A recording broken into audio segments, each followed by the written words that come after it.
বিদেশ যাওয়ার আর্জি জানিয়ে অভিষেক বন্দ্যোপাধ্যায় দায়ের করা মামলা কলকাতা হাইকোর্টে ফিরিয়েছে সুপ্রিম কোর্ট। এক সপ্তাহের মধ্যে হাইকোর্টকে এই মামলা শুনতে বলেছে সর্বোচ্চ আদালত। আজ মামলার শুনানির সম্ভাবনা কলকাতা হাইকোর্টে। চিকিৎসার জন্য বিদেশ যাওয়ার আবেদন জানিয়ে এর আগেই কলকাতা হাইকোর্টের দ্বারস্থ হয়েছিলেন অভিষেক বন্দ্যোপাধ্যায়। সেই মামলাটি বিচারপতি সৌগত ভট্টাচার্যর বেঞ্চে বিচারাধীন। কোনো মেডিকেল ইস্যু এ রাজ্যে সমাধান হবে না এমন নয়, কয়েকদিন আগেই শুনানিতে জানিয়েছিল কলকাতা হাইকোর্ট। অভিষেক বন্দ্যোপাধ্যায়ের চোখের চিকিৎসা আপাতত এসএসকেএমে করানোর পরামর্শ দিয়েছে আদালত। এরপর সুপ্রিম কোর্টের দ্বারস্থ হন অভিষেক বন্দ্যোপাধ্যায়, আর সেই আবেদনই কলকাতা হাইকোর্টে ফিরিয়ে দিয়েছে সুপ্রিম কোর্ট।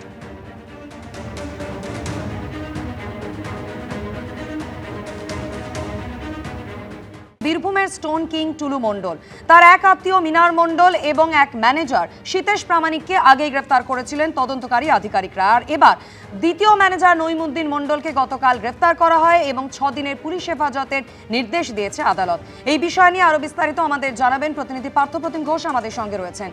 পার্থপ্রতিম, টুলু মণ্ডলের যে বিপুল সাম্রাজ্য, বিপুল পরিমাণ সম্পত্তির হদিশ পাওয়া গিয়েছে, এই গোটা বিষয়টাতে নইমুদ্দিন মণ্ডল, যাকে গতকাল পুলিশ গ্রেফতার করেছে, তার কি ভূমিকা ছিল? দেখো, গতকালকে নইমুদ্দিন মণ্ডলকে গ্রেপ্তার করা হয়েছে এবং তাকেও কিন্তু নিজেদের কাস্টাডিতে পেল পুলিশ। এবং সেক্ষেত্রে তোমায় বলবো 6 দিনের হেফাজতে পেয়েছে পুলিশ। এবং এই যে বিষয় জানতে পারছি আমরা, পুলিশ জানাচ্ছে নইমুদ্দিন মণ্ডল সে কিন্তু এই যে অর্গানাইজ ক্রিমিনাল সিন্ডিকেট বা এই যে অপরাধটা হয়েছিল, সেই অপরাধে একেবারে অঙ্গাঙ্গিভাবে যুক্ত বলে পুলিশের তরফ থেকে দাবি করা হচ্ছে। পুলিশের সূত্রে এটাও দাবি করা হচ্ছে যে এই যে টুলু মণ্ডলের বিশাল সাম্রাজ্য তৈরি, তার পিছনে এই যে বিশাল অংশের একটা রাজস্ব ফাঁকি দেওয়া থেকে শুরু করে বিভিন্ন জায়গায় একের পর এক যে তথ্যগুলো উঠে আসছে টুলু মণ্ডল সম্পর্কিত বিষয়, সেই ক্ষেত্রে হচ্ছে গোটা বিষয়টা কিন্তু এই নইমুদ্দিন মণ্ডল সে হচ্ছে যুক্ত রয়েছে। নইমুদ্দিন মণ্ডল সে হচ্ছে একদিকে দেখতে গেলে টুলু মণ্ডলের আত্মীয়, এবং টুলু মণ্ডলের তুমি জানো যে আত্মীয় মিনার মণ্ডলের বাড়ি থেকে যে কোটি কোটি টাকা উদ্ধার হয়, সেই মিনার মণ্ডলের হচ্ছে আত্মীয় হয় হচ্ছে এই নইমুদ্দিন মণ্ডল। এবং এই নইমুদ্দিনকে জিজ্ঞাসাবাদ, পাশাপাশি সতীশ প্রামাণিককে আরো এক ম্যানেজার, তাকে জিজ্ঞাসাবাদ এবং মিনার মণ্ডলকে জিজ্ঞাসাবাদ করে এখনো জানতে পারছি টুলু মণ্ডলের তুমি জানো প্রায় 220 কোটি টাকা নগদের হদিশ পেয়েছেন তারা। একদিকে যেমন ব্যাংক অ্যাকাউন্ট এবং ক্যাশ যা বাজেয়াপ্ত হয়েছে, পাশাপাশি 400 বিঘা জমির হদিশ পেয়েছে। এবং তাদেরকে জিজ্ঞাসাবাদ করে আরও কিন্তু টুলু মণ্ডলের বিশাল যে প্রপার্টি থেকে শুরু করে সম্পত্তি, তার হদিশ পাচ্ছেন কিন্তু তদন্তকারী আধিকারিকরা এদেরকে জিজ্ঞাসাবাদ করে, তেমনটাই পুলিশ সূত্রে জানতে পারছে। ধন্যবাদ পার্থপ্রতিম।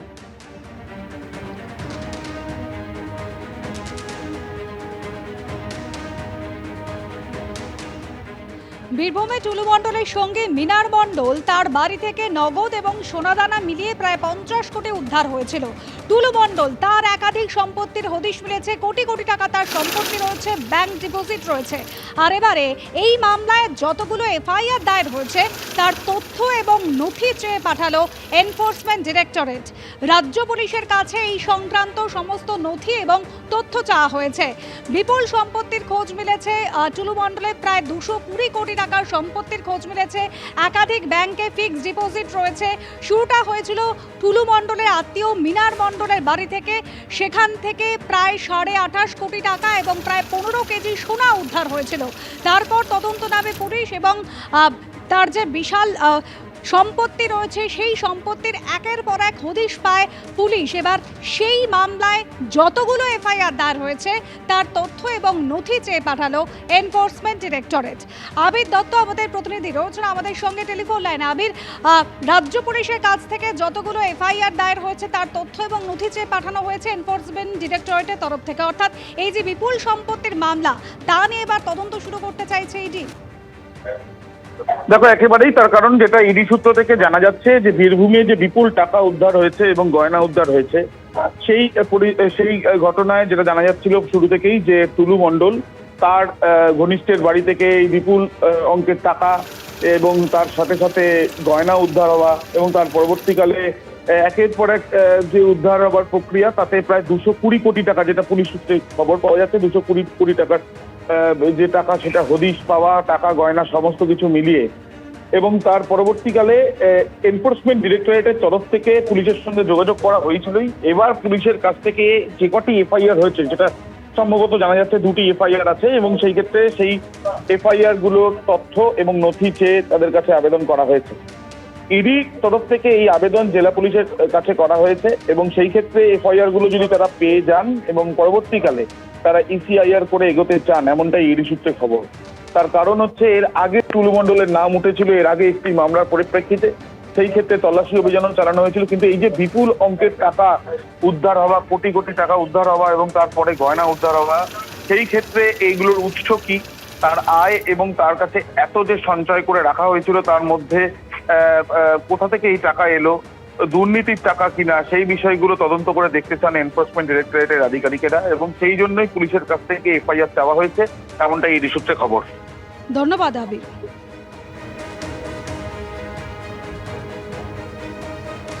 জাল ডিসিআর কারবার নিয়ে 2022 সালে দুবার এফআইআর দায়ের হয়েছিল মুরারই এবং রামপুরহাট থানায়। অভিযোগ দায়ের করেছিলেন বিএলএলআরও, কিন্তু তারপরও জাল ডিসিআর এর রমরমা থামেনি। আর এরই মধ্যে টাকা উদ্ধারের ঘটনায় এবার গ্রেফতার করা হয়েছে টুলু মণ্ডলের আর এক ম্যানেজারকে। বীরভূমের পাথর ব্যবসায়ী টুলু মণ্ডল এখনো ধরাছোঁয়ার বাইরে। এদিকে টাকা উদ্ধারের ঘটনায় পুলিশের জালে ধরা পড়ল তার আরও এক ম্যানেজার নঈমুদ্দিন মণ্ডল। মঙ্গলবার মোহাম্মদ বাজার থেকে গ্রেপ্তার করা হয়েছে তাকে। এই নিয়ে টাকা উদ্ধারের ঘটনায় 3 জনকে গ্রেপ্তার করল পুলিশ। অন্যদিকে সরকারি রাজস্ব ফাঁকি দিতে জাল ডিসিআর এর কারবার নিয়ে আরও চাঞ্চল্যকর তথ্য সামনে এলো। এই জাল ডিসিআর নিয়ে 2022 সালে দুটি এফআইআর দায়ের হয়েছিল। তাৎপর্যপূর্ণ বিষয় হলো দুটি ক্ষেত্রেই থানায় অভিযোগ জানিয়েছিলেন সরকারি আধিকারিক বিএলএলআরও। একটি মুরারই থানায় আর একটি রামপুরহাট থানায় অভিযোগ দায়ের হয়েছিল। 2022 সালের 29শে আগস্ট মুরারই থানায় দায়ের হওয়া এফআইআরে উল্লেখ রয়েছে স্টোন চিপস নিয়ে যাওয়ার সময় রাস্তায় একটি ট্রাককে ধরা হয়েছিল। তখন দেখা যায় চালকের কাছে 25553 নম্বরের ডিসিআর বুকের 25 নম্বর পাতাটি রয়েছে। পরীক্ষা করে জানা যায় সেটি নকল। এরপরই চালক ও ট্রাকের মালিকের বিরুদ্ধে থানায় অভিযোগ দায়ের করা হয়। ওই বছর 9 সেপ্টেম্বর রামপুরহাট থানায় দায়ের হওয়া এফআইআরে জানানো হয়েছে রামপুরহাট 1-এর ডিসিআর গেট থেকে স্যাম্পল কালেকশন করা হয়েছিল। সেটা যাচাই করে দেখা যায় রাজস্ব সংগ্রহের জন্য 14টি ডিসিআর সরকারি দপ্তর থেকে ইস্যুই করা হয়নি।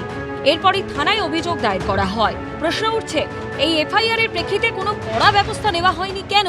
খোদ সরকারি আধিকারিক যখন এফআইআর করেছিল তার মানে প্রশাসন বিষয়টা জানতো, তাহলে এই নিয়ে কোনো পদক্ষেপ দেখা যায়নি কেন?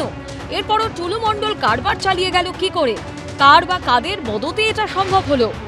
রামপুরহাট 1-এর এই যে ডিসিআর গেটের সামনে দাঁড়িয়ে রয়েছি, এখানে কিন্তু 2022 সালে যে বিষয় জানা যায় যে প্লেস অফ অকারেন্স দেখানো হচ্ছে এই জায়গা, এখান থেকে হচ্ছে 14টা এরকম ফেক ডিসিআর উদ্ধার হয়। তার পরবর্তীকালে মামলাও হয়। ভাড়া নিয়েছিল কে? টুলু মণ্ডল। এই কেন হিসাব আমাকে কিছু বলেনি। এইখানে আমাকে তো প্রথমে বলেছিল ওই আমার গাড়ির কিছু অফিসের লোক থাকবে করে, এমনি বলেছিল। তারপরে ওই আপনার ওই ডিসিআর কাটতো ভাড়া, 10,000 টাকা দিত। ভোটের পর থেকে পাথর খাদানের আশেপাশে ডিসিআর গেট বন্ধ করে দেওয়া হয়েছিল। টুলু মণ্ডলের যে ডিসিআর গেটগুলো থাকতো তার আশেপাশে তার বাহিনী সবসময় থাকতো। ইতিমধ্যেই আমরা কথা বলেছি কয়েকজনের সঙ্গে, তারা বলছেন তারা চারপাশে পাহারার দায়িত্ব থাকতো। এমনকি ডিসিআর গেটের ভেতরে আমরা রয়েছি, দেখা যাচ্ছে এখানে লেখা রয়েছে বিনা অনুমতিতে প্রবেশ নিষেধ। কিন্তু 4 বছর আগেই যেখানে জাল ডিসিআর নিয়ে পুলিশে এফআইআর দায়ের করা হয়েছিল, সেখানে এতদিন পুলিশ কি করছিল সেই প্রশ্ন থেকেই যাচ্ছে।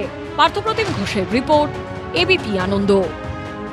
এবিপি আনন্দ, এগিয়ে থাকে, এগিয়ে রাখে।